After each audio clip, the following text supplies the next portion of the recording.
He's seen as having potential, and he's going to come in as a first team player. There was interest from Eintracht Frankfurt and Barcelona, who I'm told made quite a keen attempt to sign him quite late on. Jay here for Stretford Paddock. This is Academy Review. Joining me as always is Finn, otherwise known as Academy Scoop, and he's certainly lived up to his moniker with a bit of a scoop on United's new signing, Ayden Heaven from Arsenal. It seems like, this is a bit of a trait at Manchester United. We keep signing Arsenal youngsters, don't we? There's a little pipeline going on there, but hopefully more to come because they've got some more decent players. But I'm loving it. It's good news, and that deal looks like it's across the line now, and he'll be coming in for January. Yeah, Mr. Ayden Heaven. Well done on this as well, because I know you've been working on this story quite a little while, and you've done a really good job of breaking it and getting the background and everything, and crossing all the T's and dotting all the I's. I've been speaking to you about it for a few days now.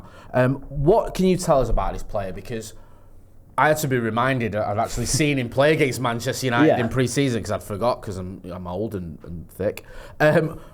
I've obviously watched clips of him. Me and you watching some clips earlier. You know a lot more about him. What can you tell us about him? What type of player are Manchester United signing? Yeah, so United are viewing him primarily as a centre-back signing. He's going to come in and he's left-footed, so he'll be providing cover and kind of support for Lisandro Martinez.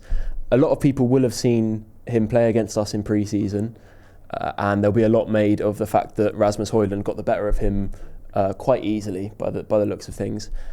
He kind of ran into the channel and rolled him quite easily and scored that goal. But he was 17 at the time. I wouldn't look much into it. The important thing is that this is a young player that is viewed by the club to have a lot of potential. He's 189 centimetres, 6'2" or 3 or something like that. I'm glad you did that. Yeah. And he's seen as having potential, and he's going to come in as a first team player. There was interest from Eintracht Frankfurt and Barcelona, who I'm told made quite a keen attempt to sign him quite late on, and United ended up sealing the deal and convincing him to join. They obviously sold the project, told him where he'd fit in, and he sees his future at Manchester United. So it's really good that we've secured that deal, because there was interest in him. He's actually, interestingly, a midfielder by trade. So during his schoolboy years, he primarily played in the midfield as quite defensive, like a number 6, known for having really good ball carrying abilities. That's the one thing that instantly stands out, is that he's got a really good kind of lengthy, strong stride to him.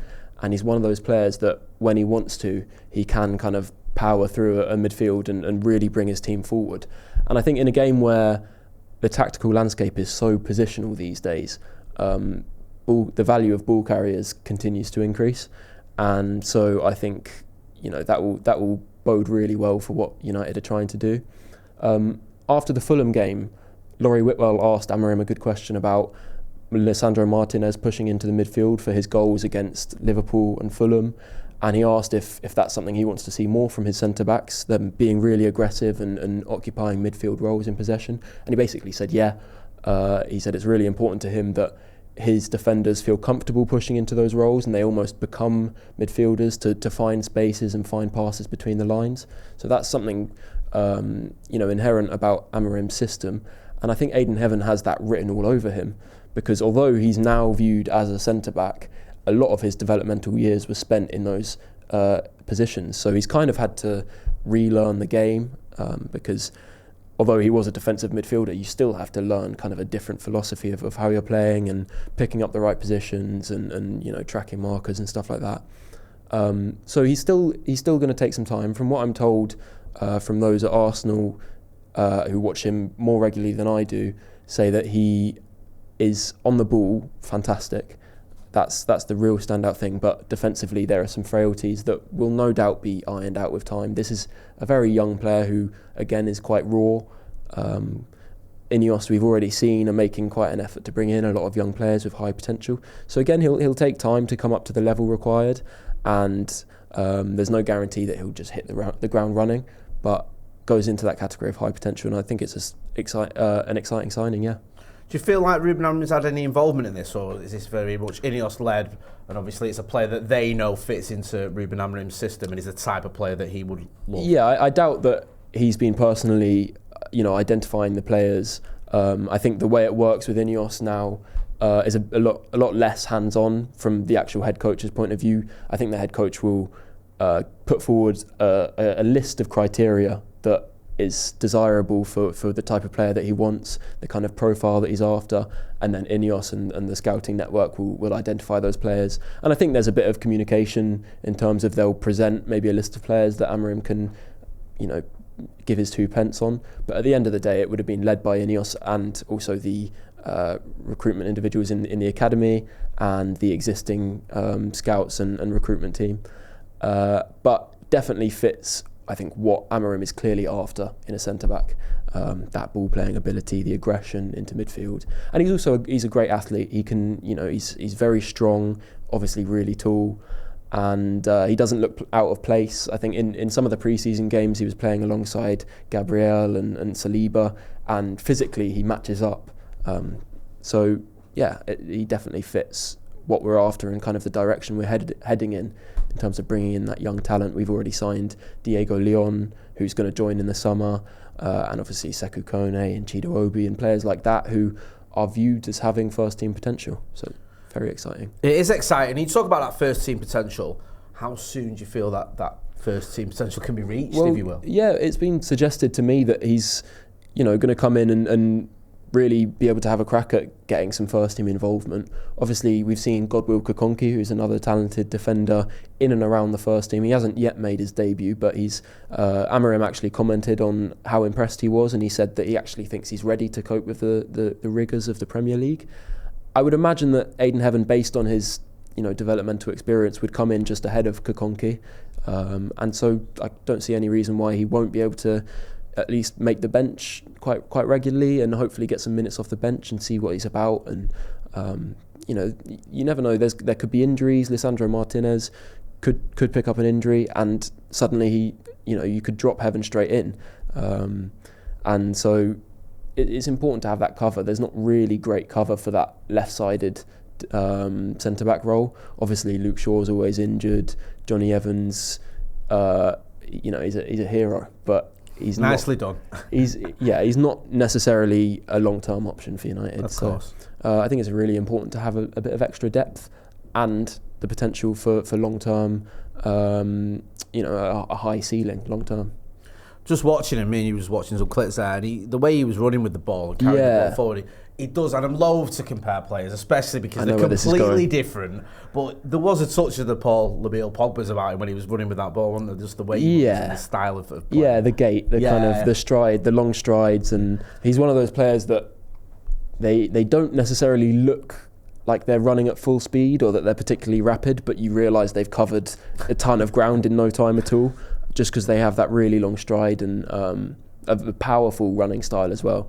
And yeah, maybe on the ball you could say there's a bit of the Paul Pogba in him, but obviously those comparisons are maybe a little bit premature. Yeah, I think that's a fair comment. It's safe to say that.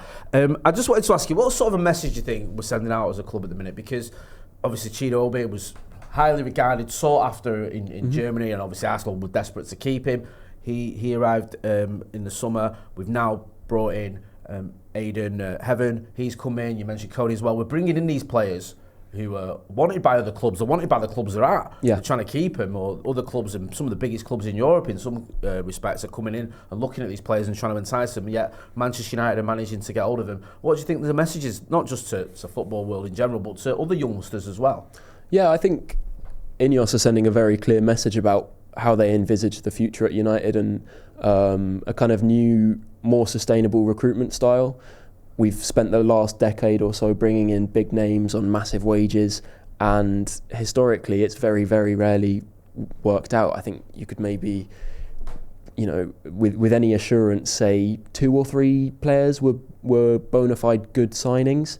You think Bruno Fernandes, maybe Lisandro Martinez, who else goes in there? Ahmad? I think we're at the stage, aren't we, where you're looking at the summer signings, the likes of Ugai and Mazraoui, and saying they've got potential to be great United players. But the ones that we factually know were good signings post Sir Alex Ferguson, the few and far between. I think you've maybe named them all already. It's possibly. Like Bruno and some would argue maybe Harry Maguire's coming into the fray, but there's not even that's debatable. Yeah, there's not many. Yeah, and so I think Ineos have identified that and realised that there needs to be a change, and I think signing a wealth of young, talented players is the way forward. I say that with a bit of bias, as I cover academy football and that's kind of my thing. But I really do believe that it's the blueprint for creating a great team, especially with the financial regulations of today's games. You have to be willing to turn young players for a profit. I know there's a lot of it kind of rings alarm bells for United fans when they hear that players like Garnacho and Kobbie Mainoo are up for sale, which I think we never want to be letting go of our top talents, absolutely. But it is a reality of modern day football that almost no team is immune to having to sell these talents, because the FFP and PSR regulations do squeeze you, and those pure profit homegrown sales do account for a lot of wiggle room. And so, I think it was reported that if Garnacho was to be sold for 60 million, it would allow for spending of up to 180 million in the summer. I'm not sure if that's exactly how it works, but it gives you a lot more kind of financial liberty if you do bring in a little bit of pure profit homegrown sales. And so I think it's not all of these players that we're bringing in are going to be complete successes, but the risk is relatively low and the upside is high. Because the worst case scenario is you flip them for a little bit of profit, or a lot of profit, and then some of them will become useful members of the first team, and some of them will become stars of the first team, like Ahmad. You forget that obviously he was signed for not an insignificant fee, but he was brought in as a kind of project signing, a developmental project, and he's now one of the most important players, if not the most important player for United at the moment. Yeah. And so I think it'll take some time for some fans to embrace the fact that this is what our recruitment might look like for a little while now. Obviously, we'll shell out on established first-team players here and there, but there will be a lot more of these young players coming in. Patrick Dorgu's another one who, again, not an insignificant fee will be paying, but he does represent impact in the present, but also long-term potential. And I think that's really important if we're going to be sustainable financially and on the pitch. It's really important. No, I agree, and it's kind of what we've been crying out for, isn't it? Because you think, had we done this 5 or 6 years ago, we might not be in a situation or the mess we're in right now, because we are in a mess. Let's look at where we are in the table. Look at what we're doing. We're scrambling around 3 days or whatever it is before deadline day closes, trying to fix the problems at Manchester United. It's ridiculous. But you think, had there been a bit more long-term planning 5 or 6 years ago, we might be in a position now where we've got a load of good, young, talented first-team players, and we're challenging for titles. Well, I ended up in a bit of an argument with some fans online, because a lot of them were saying, Patrick Dorgu is unproven. We need to be signing proven players that are, they have years of Premier League experience.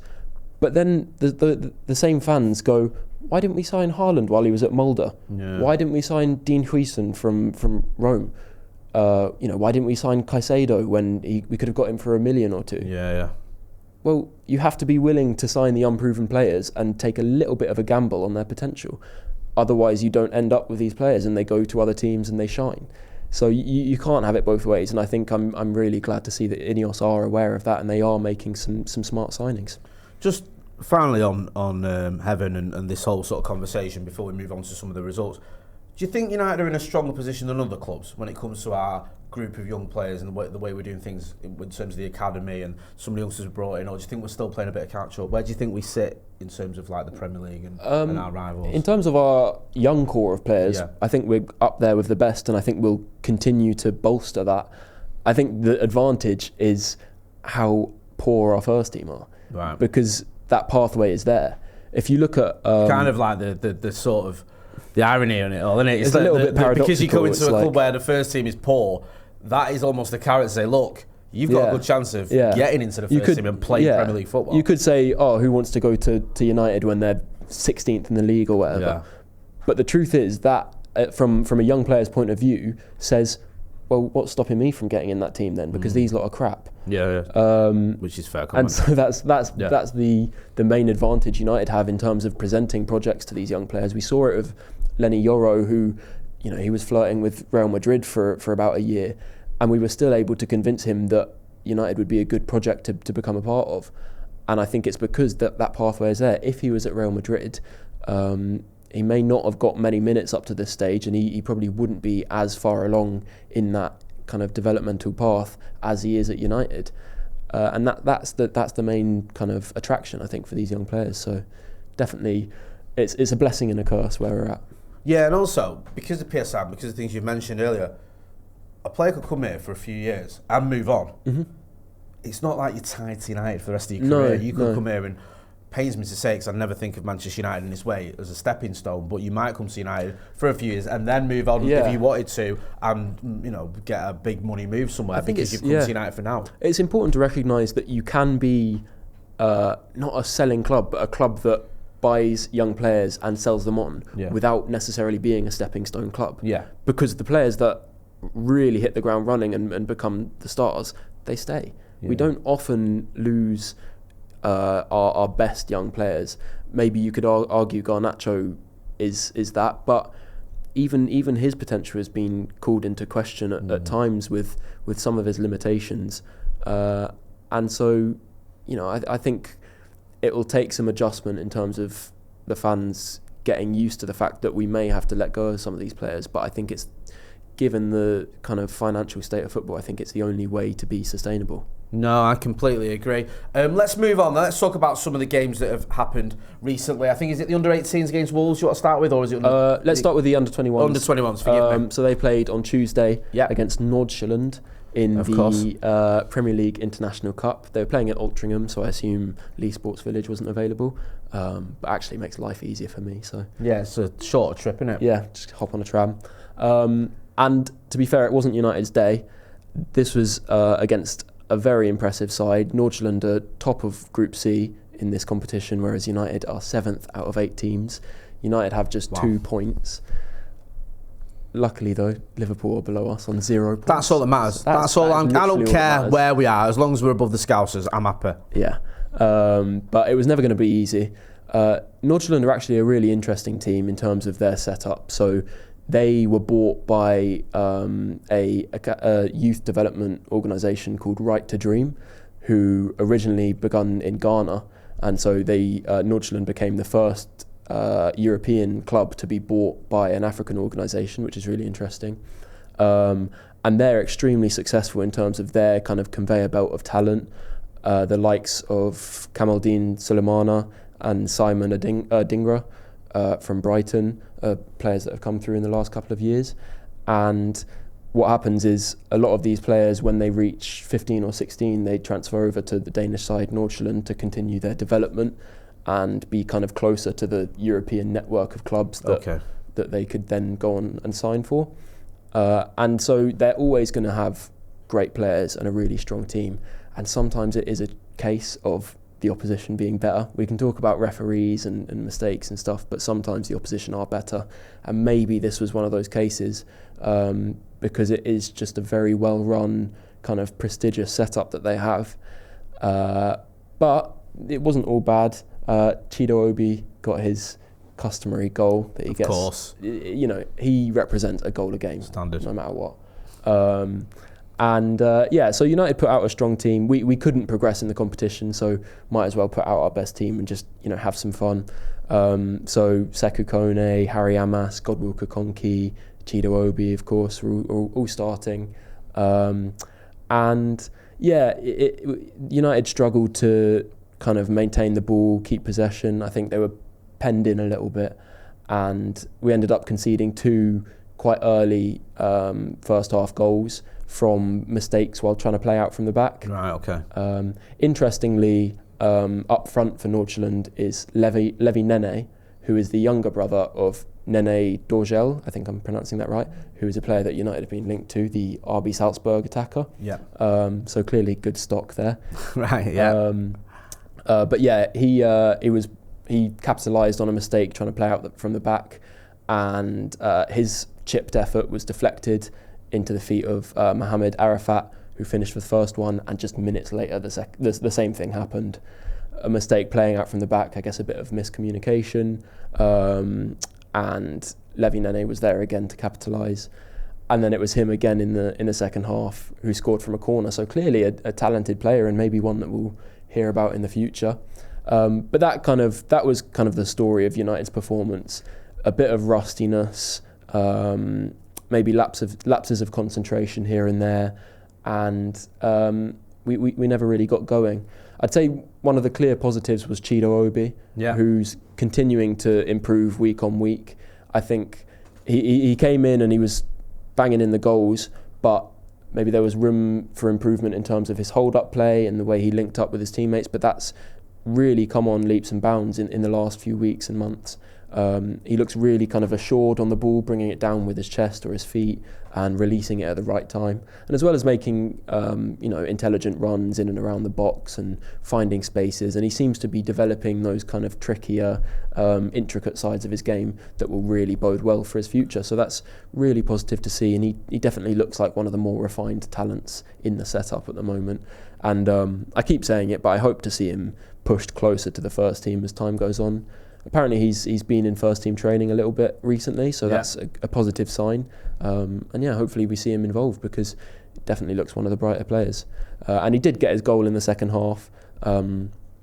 United brought on Amir Ibrahimov, Jace Fitzgerald and Finlay McAllister in the second half, and there was a bit of a momentum shift. Finlay McAllister played a brilliant ball for Chido Obi from really deep line-breaking pass, and he found himself one-on-one, finished with lots of composure like we expect from him, and it was a consolation goal, but the game was out of reach by that point. And I think it's fair to say that United were just kind of bested across all fronts, which is disappointing to see, but it's a really good kind of lesson and learning curve for the players who need to be tested, because you can, like, the 18s win every game in the league. They're 11 from 11. But sometimes you need to lose games to kind of be tested and learn lessons and improve. And I think, so in academy football, it's not necessarily a bad thing if things don't go your way, because there's so much to take from it. Obviously, Sékou Koné is a player that a lot of people are interested in and that we've talked about a lot. And he had some bright actions. He moves about really well. He's nimble and kind of mobile. And he's a great problem solver on the ball. He can find his way out of tight spaces, but he can still kind of go missing for periods of a game and not really assert himself on the action. And so he's showing great signs of potential, but I think it could still be some time before we see him kind of in and around the first team setup. So maybe expectations for his time frame of development could be tempered for now, but definitely an exciting player. And maybe similar for Kokonki, who looked maybe just slightly off the pace. It doesn't say anything about how good he is as a player or where he stands. We know how talented he is. Yeah, absolutely. But I'd like to see him maybe be a bit more adventurous on the ball, because he's shown that he can carry it forward and play good passes, but sometimes he looks a little bit timid in terms of deciding to play those slightly riskier balls, but he's capable of it. So a little bit of an off day for United, but definitely lessons that they'll learn against a very, very impressive team. So it's it doesn't take anything away from them, I'd say. It's good to get a bit of context as well, I think, because people can look at the result and just think, what's going on with United near the bottom, losing to teams that most people might not know much about. Mm-hmm. When you explain it like that, when you talk about some of the players they've got, the investment they've had there and the setup they've got there, and also the positives that we can take from that game, then there's no reason to sort of be too downhearted about it, even though I think so. No, it's not nice to see the team lose. But as you said earlier, there's reasons to be optimistic with this group of players. Is it under? Yeah, so the 18s played on Saturday against Wolves. Unfortunately, neither of these games are on MUTV, which is where we massive surprise, isn't it? Weekly, what is going on at MUTV? Weekly, what is going on? Yeah, not good enough. But it's not. It's frustrating. And I mean, usually there's a reason for it. It'll be a PL game clash or something like that. This one on Saturday, there was no obvious reason for why they weren't showing it. I couldn't find out anything about it. No one really had an explanation for why it wasn't being shown. Again, I want to make clear it's not the fault of those in MUTV. because there have been massive cuts to the department. I'd say the blame lies higher up with who's deciding these financial cuts. So I just want to make sure it's not on MUTV and those workers, because they're great. No, I agree. We know people at MUTV, and they all work very hard, and they're all passionate as well. They were, That's a fair point. Yeah. So can't tell you much from that game, because what can you do if you can't watch it? You can't watch it. But it was another victory for the 18s. Good, that's all we need to know. Courtesy of Jaden Camerson, a right back who I'm really fond of. Doesn't get talked about as much, but he's another player with great potential and a profile that I like. And he keeps proving that he's actually got a goal in him. So it was Tyler Fletcher who played him into the right channel, and he took it forward and finished well, which is similar to a few of the goals we've seen from him. But yeah, Jack Fletcher was apparently really bright early on, as we can come to expect. But sadly, he got his studs stuck in the ground, and he came off injured, and he left the game in crutches. So I'm not sure of the severity of his injury, but fingers crossed it's nothing serious for him. Yeah, nice to see. It's never nice to see. Another point, Welsh striker Louis Bradbury, who I think he's still an under-16 technically. He made his league debut for the under-18s. And he's someone that I think we'll hear a lot more of in the coming months, especially towards the second half of the season. Scored something like 40 goals last season for the under-16, so a highly rated player with a really good right foot. Apparently he's a very clinical finisher, so exciting to see him get a little bit closer to the action there. And another positive is that Bendito Mantato and Shea Lacey, who are two very important attackers for the under-18s, are expected to be back from injury in the coming weeks. So that will bolster the domestic and cup competition efforts. But yeah, not much I can tell you outside of that for the 18s. No, I think you've done a very good job of explaining everything there, to be honest with you. It'd be good to see Shea Lacey back, won't it? Because he's had a horrible luck with injuries on it. Yeah, it's sad to see. It's so sad to see. And, hopefully it's maybe something to do with growth. Some of these players go through long periods where they keep getting injuries, and it's actually more to do with just their bodies adapting to growing up. It's a common theme in it with young players. Yeah. So it's it's by no means the end of the road for any of these young players who are getting injured often. But again, it's not nice to see, and they want to be playing as much as possible and continuing to develop. So hopefully he can come back and stay fit and do what he's good at, which is absolutely embarrassing defenders. Such an scoring exciting goals. player. Yeah, he's a joy to watch. I think he's one of those players that fans who maybe don't tune into every academy game will tune into just to watch. You think of your Kobe Mainus and way back your Paul Pogba's and people like that, who fans who have no prior interest, they kind of become interested in the setup just because of those players. And he's been one of those for a little while now. So yeah, never nice to see him injured, but fingers crossed for him that he can come back and Absolutely. One more, is it? Yeah, under-21s versus Brighton. Okay. Another slim victory. We'll take it. Yeah, we'll take it. Just the 1-0 through a Sam Mather penalty. Yeah. Dan Gore brought down in the box, and Mather steps up and takes it. He's another great player, and to be honest, I'm surprised that he's not gone out on loan this January. We've seen a few other players. Yeah. The three Ethans, Ethan Wheatley, Ethan Williams and Ethan Ennis have all Ethan's been, a popular name, isn't it? It is. Well, why? They've all gone out on loan, and I'm surprised that Sam Mather didn't, because he's another that's I think he's at the point in his development where he could benefit from that. And he's... How old is Sam Mather now? He must be...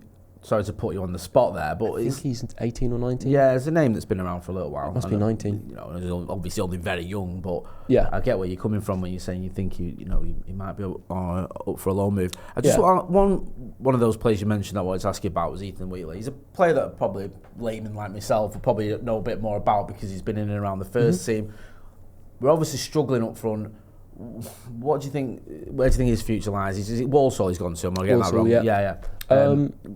Do you think he's going to have any sort of chance of coming back and troubling the first team? Do you think that he's got that potential? I know I've asked you this before. Yeah, well, I hope so for him. Some, especially young strikers, can take a while to really kind of grow into the player that they will be later in their career. Some of the best strikers we've seen in the last decade only really hit the ground running at 25, 26. You think of players like Lewandowski, even Gyökeres now.